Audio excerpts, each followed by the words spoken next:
जय हिंद दोस्तों एक बार फिर से आप सभी का स्वागत है हमारी इस ज्ञान की दुनिया में। दोस्तों, भारत में जो भी रह रहे हैं वे सभी ऋषि और मुनियों की संतानें हैं।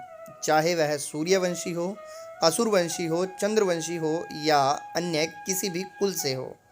ऋषियों में बहुत से ऐसे ऋषि थे जिन्होंने वेदों को संभालने के लिए वेदों के विभाग करने, उन्हें अनेक शाखाओं में विभक्त करके सभी को अलग अलग वेद शाखा आदि को कंठस्थ कराकर उन्हें यह शिक्षा दी कि आप अपनी पीढ़ियों को भी वेद की उक्त शाखा को कंठस्थ कराएं।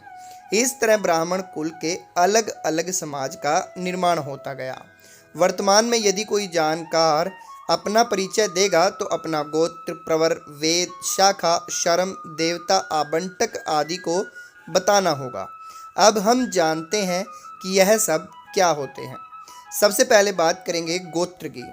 गोत्र का अर्थ है कि वह व्यक्ति किस ऋषि के कुल का है। जैसे किसी ने कहा कि मेरा गोत्र भारद्वाज है तो उसके कुल के ऋषि भारद्वाज हुए, अर्थात भारद्वाज के कुल से संबंध रखता है। भारद्वाज उसके कुल के आदि पुरुष हैं। इसी तरह कोई इंद्र, सूर्य या चंद्रदेव से तो कोई हिरण्याक्ष या हिरण्यकश्यपु से संबंध रखता है, तो कोई महान राजा बलि की संतान है। हालांकि सभी ऋषि अंगिरा, भृगु, अत्रि, कश्यप, वशिष्ठ, अगस्त्य, कुशिक आदि ऋषियों की ही संतानें हैं। दोस्तों, गोत्रों के अनुसार इकाई को गण नाम दिया गया। एक गण का व्यक्ति दूसरे गण में विवाह कर सकता है। इस प्रकार जब कालांतर में गणों के कुल के लोगों की संख्या बढ़ती गई तो फिर उनमें अलग अलग भेद होते गए। संख्या बढ़ने के साथ साथ ही पक्ष और शाखाएं बनाई गई। इस तरह इन उक्त ऋषियों के पश्चात उनकी संतानों के विद्वान ऋषियों के नामों से भी अन्य गोत्रों का नामकरण प्रचलित हुए। जैसे अग्नि नाम का एक गोत्र या वंश है। अग्नि के पुत्र अंगिरा हुए, जिसके नाम का भी गोत्र या वंश चला। फिर अंगिरा के पुत्र बृहस्पति हुए और बृहस्पति के पुत्र भरद्वाज हुए, जिनके नाम का भी गोत्र या वंश चला। गोत्रों से व्यक्ति और वंश की पहचान होती है, वंश से इतिहास की पहचान होती है। वे लोग धन्य हैं जिन्होंने अपने कुल धर्म को नहीं छोड़ा है। दोस्तों, इसके बाद हम बात करेंगे प्रवर की।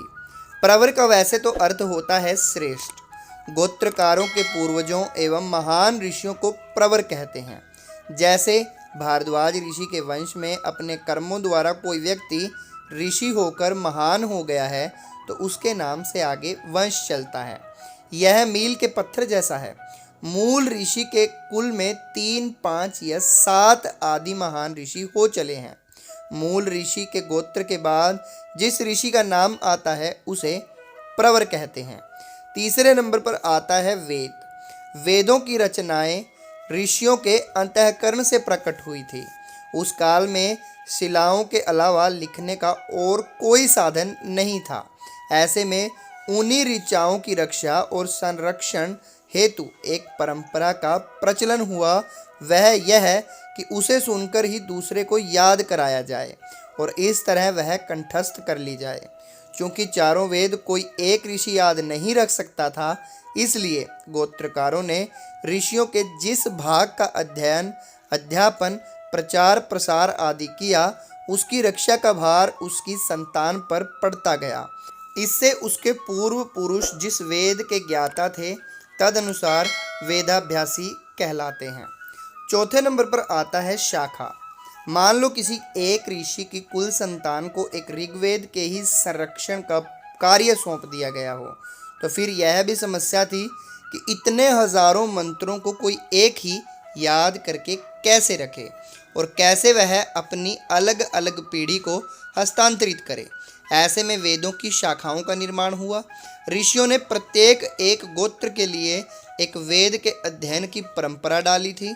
कालांतर में जब एक व्यक्ति उसके गोत्र के लिए निर्धारित वेद पढ़ने में असमर्थ हो जाता था तो ऋषियों ने वैदिक परंपरा को जीवित रखने के लिए शाखाओं का निर्माण किया। इस प्रकार से प्रत्येक गोत्र के लिए अपने वेद की उस शाखा का पूर्ण अध्ययन करना आवश्यक कर दिया। इस प्रकार से उन्होंने जिसका अध्ययन किया उस वेद की शाखा के नाम से पहचाना गया।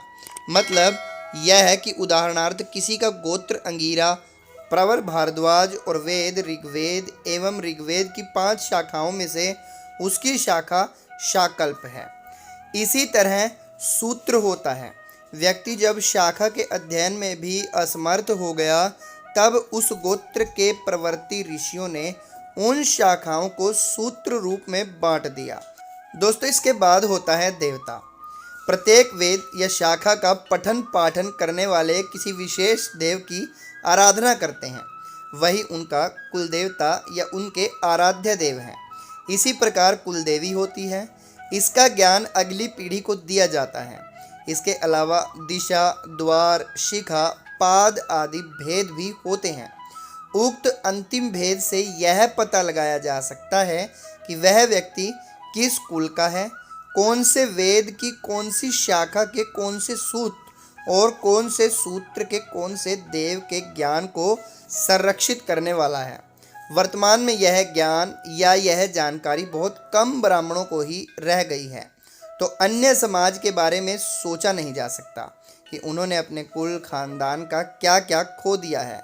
लेकिन यदि कोई यह जानना चाहे कि अंतिम भेद यदि वह जान ले तो प्रथम पर आसानी से पहुंचा जा सकता है।